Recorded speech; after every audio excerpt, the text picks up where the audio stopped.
Hola a todas y a todos. Estamos acá con un nuevo tema, con la parte 3 de encuadramiento. Voy a ir a la parte áspera.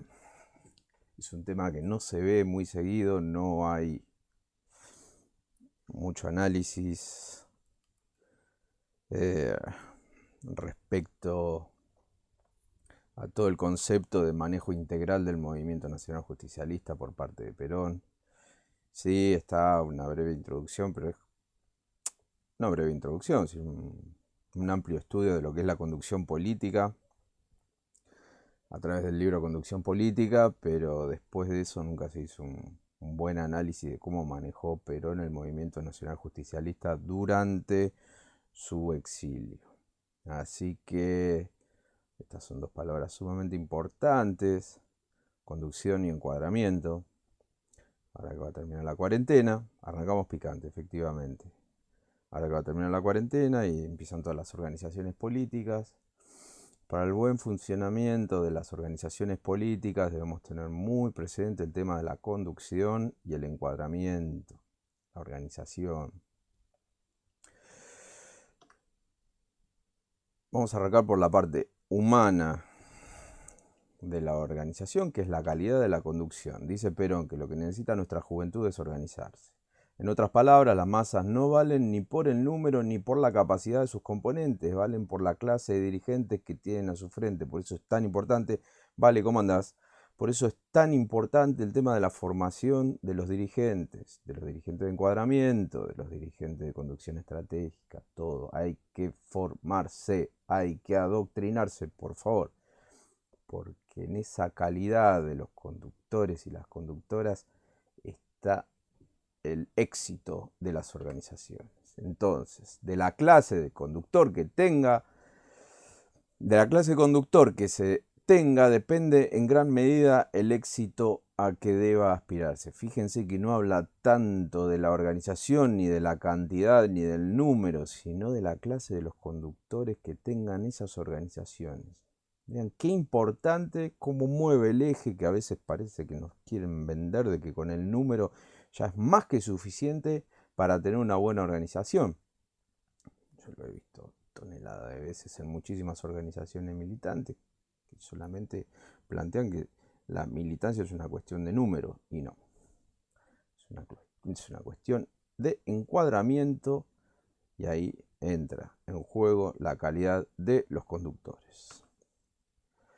En la conducción política es preciso confiar en algunos hombres. No todo ha de ser desconfianza, porque el número de tareas a cumplir es tan grande que uno no solo termina por agotarse y dejar de cumplir la mayoría de ellas. Fíjense acá que ya empieza a abrir el juego, que no es solo el conductor el que tiene que hacer todo desde abajo hasta arriba, sino que tiene que delegar responsabilidades. Y ahí ya empezamos a armar un poco el tema de la organización. Está el conductor y tiene gente que delega responsabilidades por debajo, ¿sí? Porque si el conductor quiere hacer todo, termina por agotarse y dejar de cumplir la mayoría de las responsabilidades. Acá dicen capacitación y formación. Efectivamente, hay que formarse. Para eso está la escuelita, para mandar todas las herramientas para que salgan excelentes conductoras y conductores del Movimiento Nacional Justicialista. Organización. Toda acción política presupone las necesidades de superar los intereses personales o de círculo, para asegurar el éxito de conjunto, sin el cual toda la acción parcial es contraproducente, ya que nadie podrá realizarse en un movimiento que no se realiza, ya que nadie podrá realizarse en una organización que no se realiza, ya que nadie podrá realizarse en una comunidad que no se realiza, ya que nadie podrá realizarse si no nos realizamos todos y todas. ¿Sí? Se comprende todo esto. Entonces hay que dejar de lado los intereses personales o de círculo. Entonces todo círculo político y toda clase de caudillismo queda exento y excluido de la organización peronista. Nosotros laburamos para el bien común. Entonces, la organización es la atemperación del sentido individualista que todos tenemos.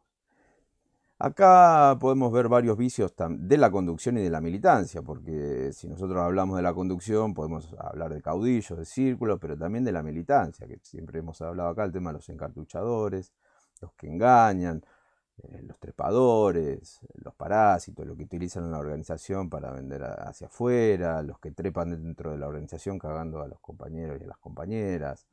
Hay de todo, pero todas esas actitudes berretas y nefastas tienen un punto esencial, una actitud individualista de cada persona que actúa de esa manera. ¿Sí? Entonces, para organizarse bien, hay que dejar de lado el individualismo. Hay que eliminar el egoísmo de nuestras acciones y de nuestra búsqueda.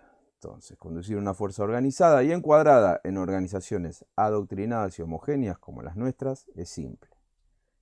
La obra de un proceso natural es simple y obra de un proceso natural de dirección. Lo difícil es crearlas, adoctrinarlas, encuadrarlas y disciplinarlas.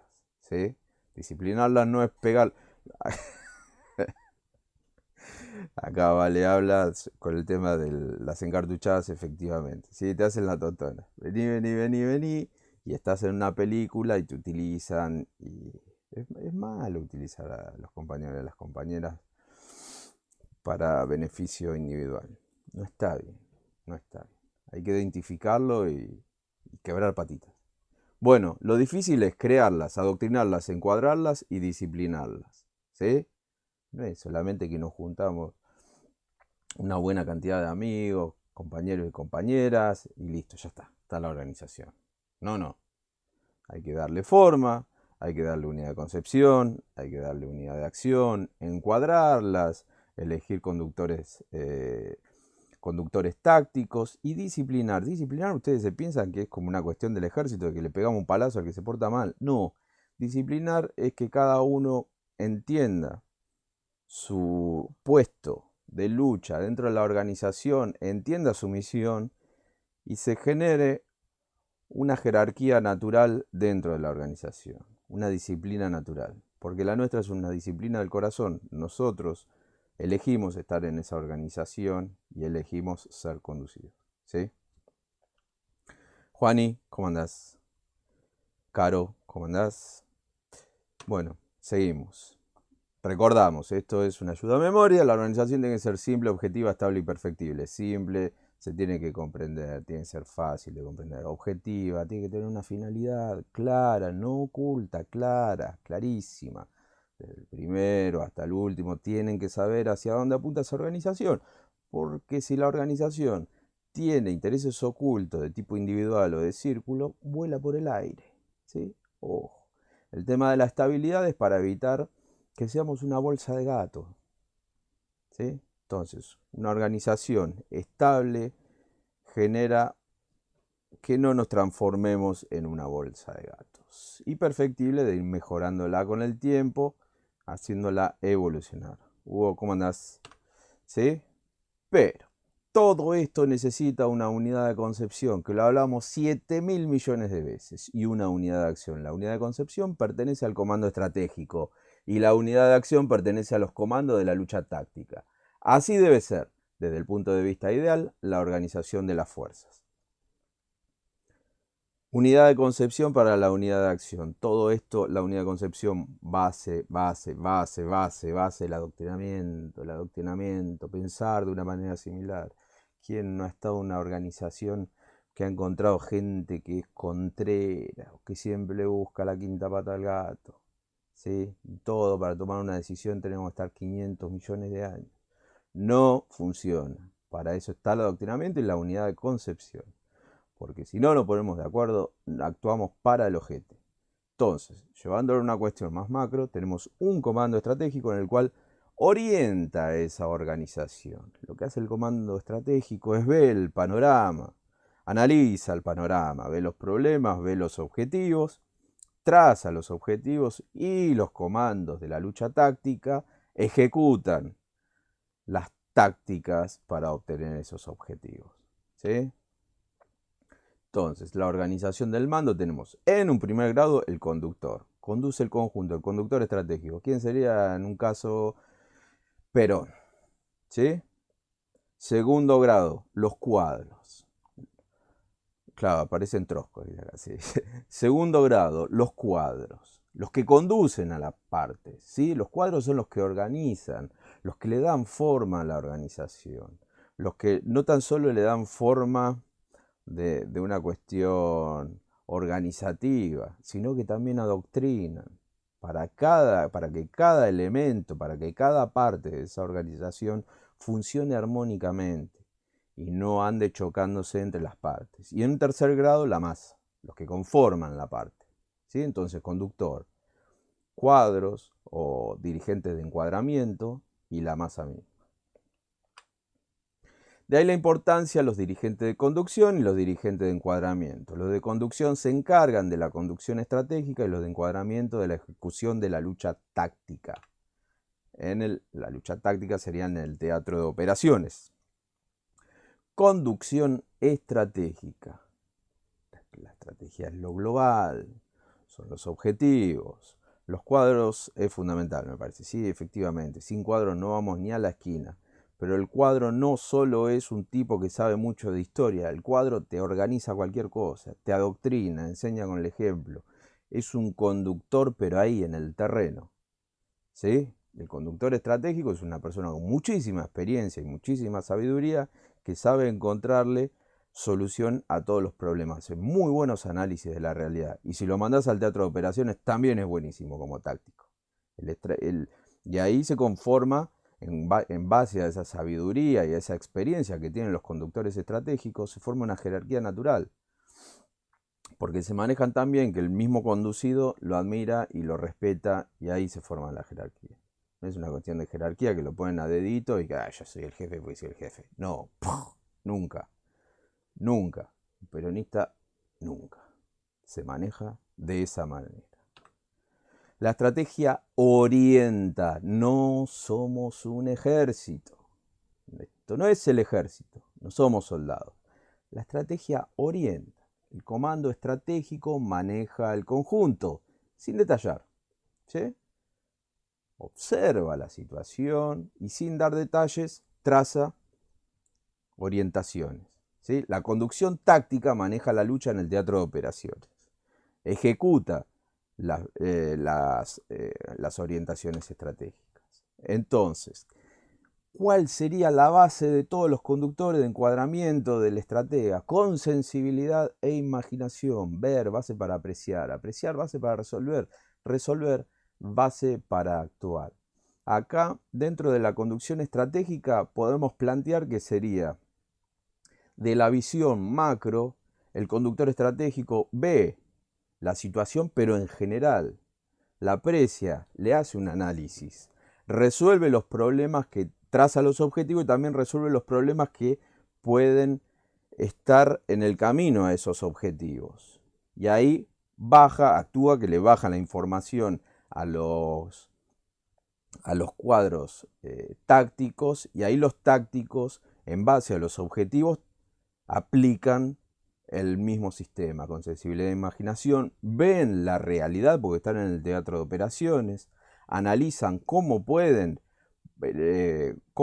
buscan el camino a esos objetivos, ven los problemas que pueden tener, los resuelven y actúan, generan el plan de acción. El plan de acción no lo hace la conducción estratégica, lo hacen los conductores de encuadramiento.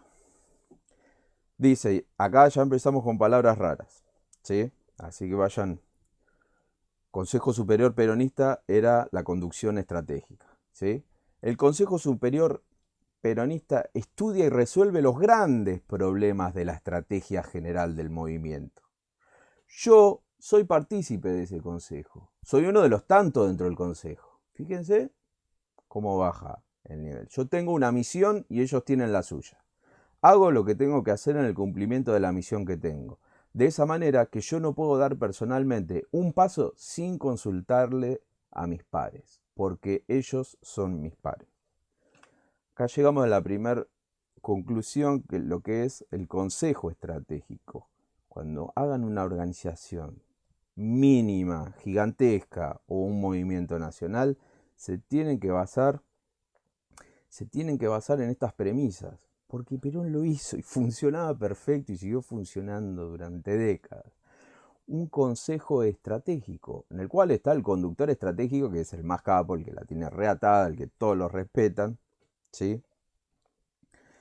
Y a la vez una mesa estratégica, ¿sí? Serían conductores auxiliares de esa conducción estratégica, que dan la orientación estratégica. Y ahí está la concepción centralizada que plantea Perón en las organizaciones.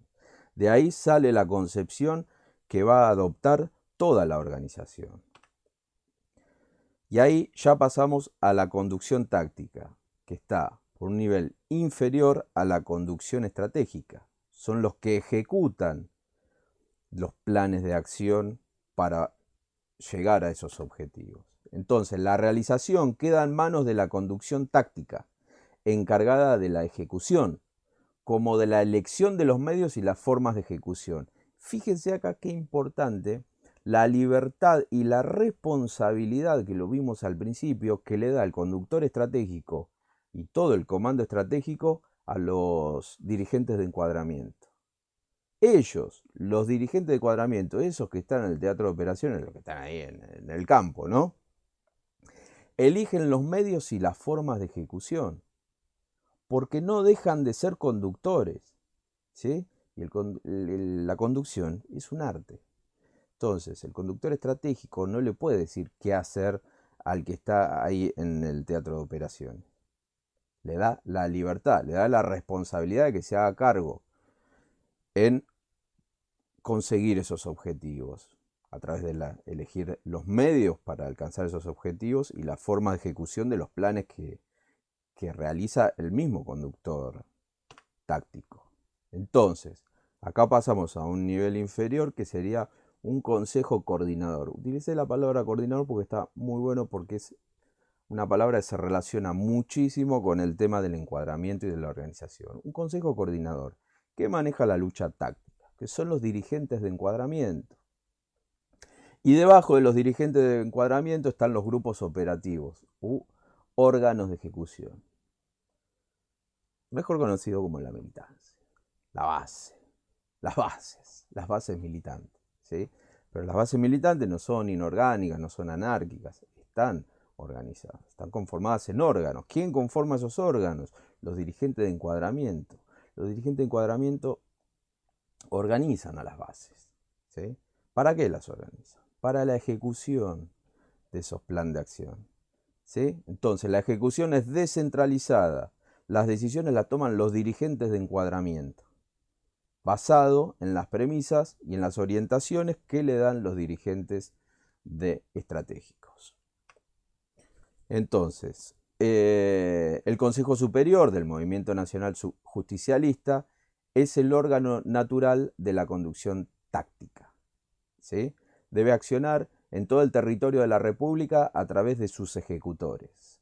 En este sentido, es preciso que exista una organización funcional lo más perfecta posible que contenga, acá estamos hablando de táctica, una cabeza para concebir, acá estamos para concebir el plan de acción, un sistema nervioso para transmitir, sistema de enlaces y comunicaciones, y una red de dirigentes de ejecución, de encuadramiento para ejecutar. Cuanto más perfecto sea este sistema orgánico funcional, ha de ser mejor la conducción. Una cabeza para concebir, un sistema nervioso para transmitir esas órdenes, los enlaces y las comunicaciones, y una red de dirigentes de ejecución, de encuadramiento, para ejecutar. Fíjense qué importante el tema del sistema nervioso para transmitir, el tema de la comunicación es sumamente importante para generar un nexo, ¿sí?, entre la conducción estratégica y la conducción táctica. Es importantísimo el tema de la comunicación.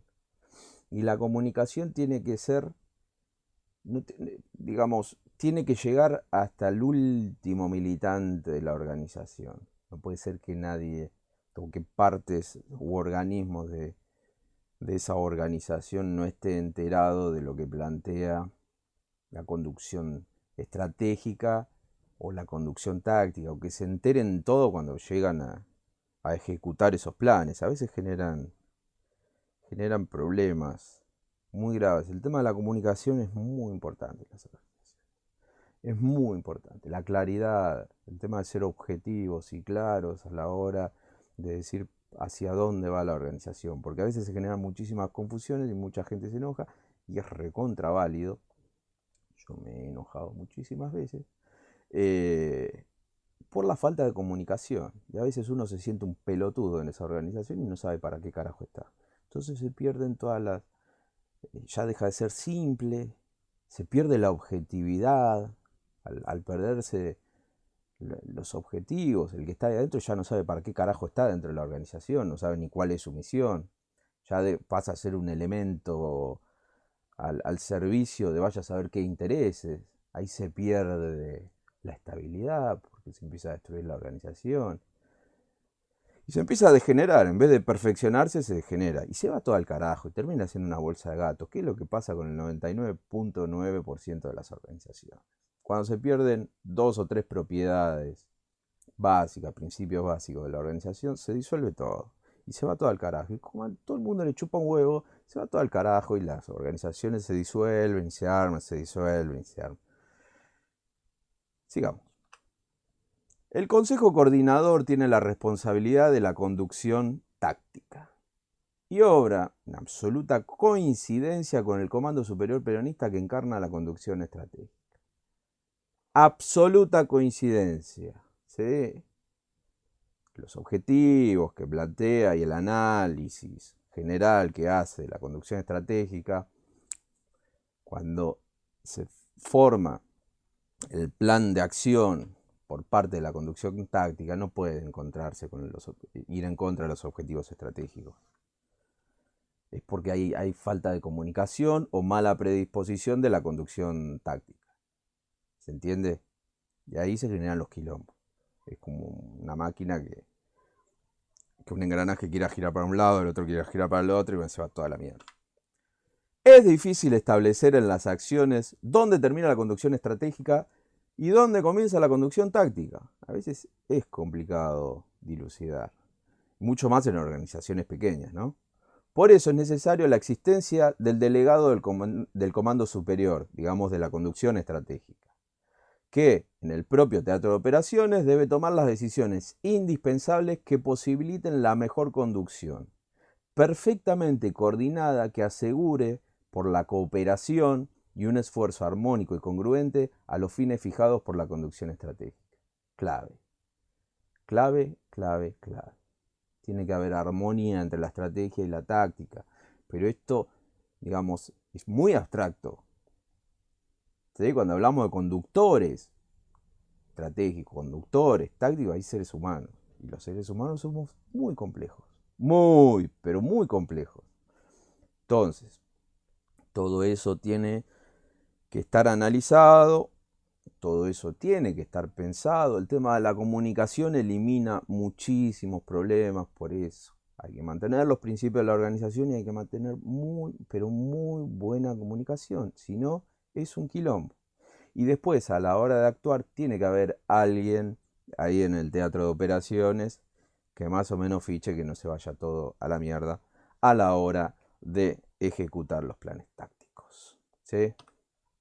Entonces, la conducción táctica es solo la consecuencia de la conducción estratégica que fija la acción en conjunto.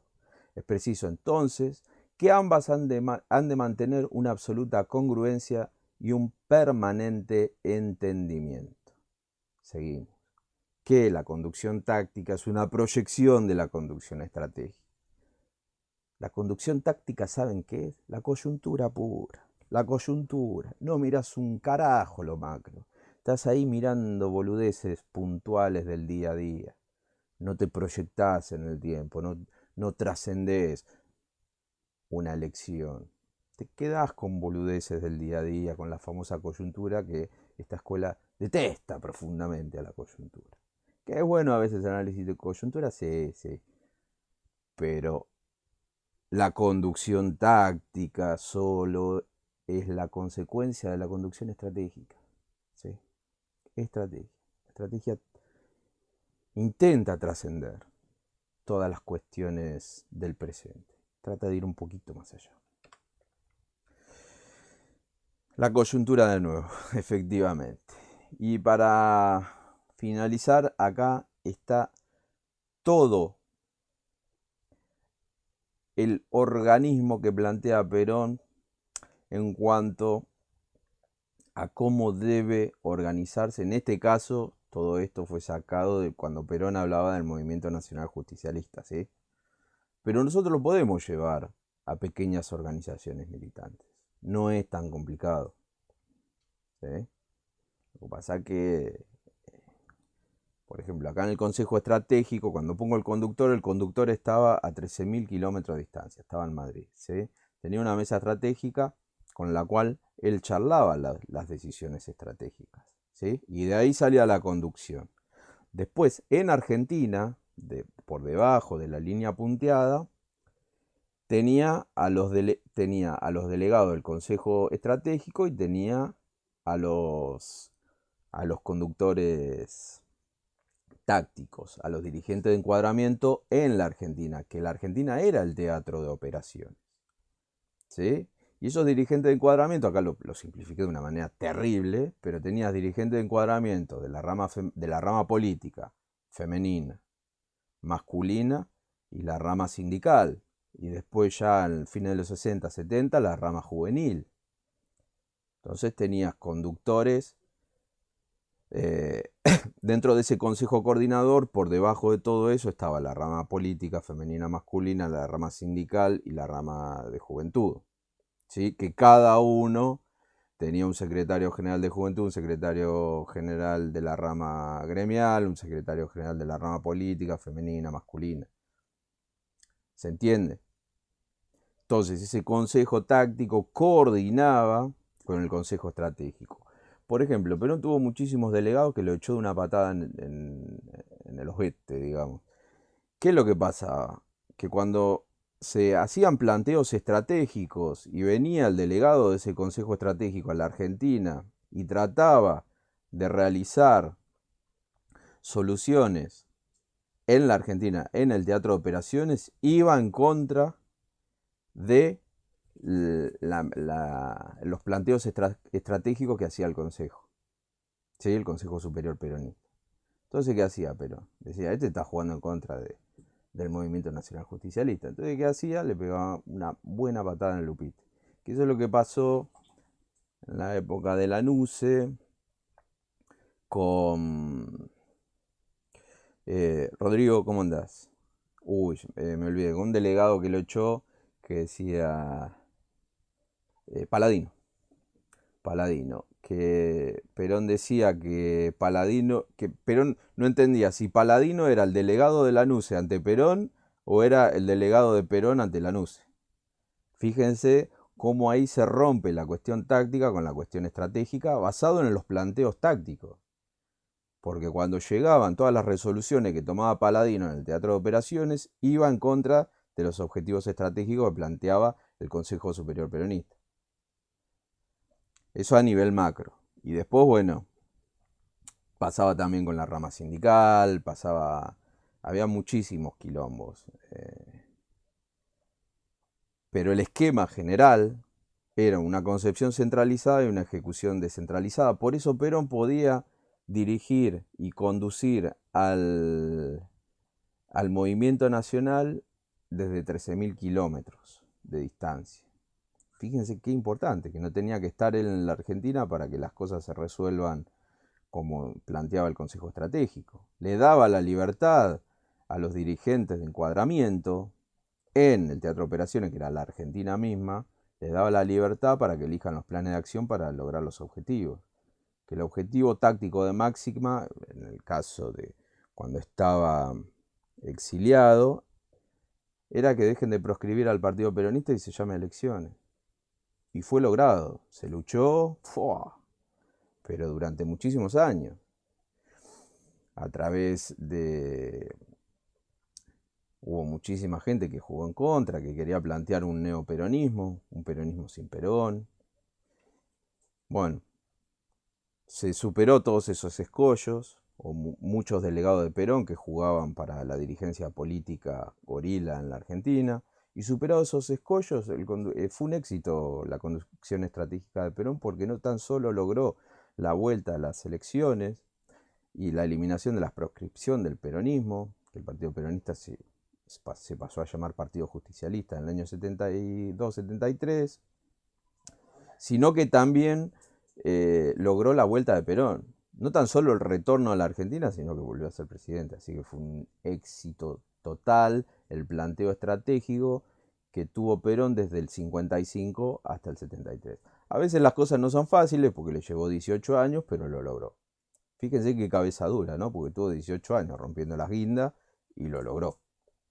¿Y con quién lo logró? Con todos los pibes que había adoctrinado en el 55, cuando se hicieron mucho más maduros, sacaron y le pegaron una patada en el ojete a todos los dirigentes traidores que, que dejaron que lo derroquen en el 55 y todos esos nuevos dirigentes que fueron adoctrinados de jóvenes durante el gobierno de Perón, tomaron las riendas y recién ahí lograron los objetivos estratégicos que era el retorno de Perón, la eliminación de la proscripción del partido peronista y la toma del poder para para hacer la revolución peronista, que ese era el objetivo de Máximo,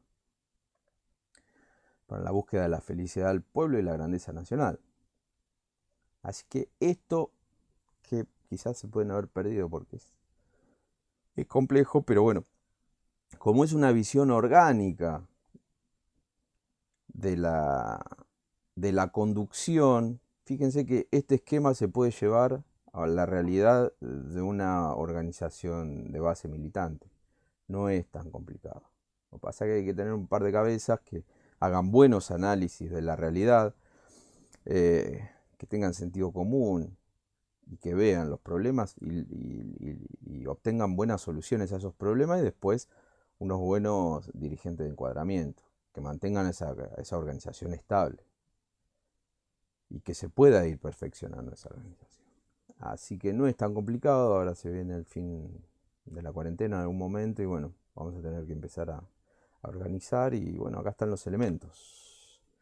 Acá están los elementos para empezar a conducir y para empezar a encuadrar. ¿Sí? Pero por eso, como frase final, hay que formarse, hay que adoctrinarse. Tenemos que ser no tan solo buenos dirigentes y buenas personas, sino que también tenemos que tener un poquito de formación para comprender. Tenemos que tener herramientas que nos da la conducción política, que nos da Perón con toda su sabiduría, para ser cada día un poquito mejor. Bueno, muchísimas gracias. Espero que lo hayan disfrutado.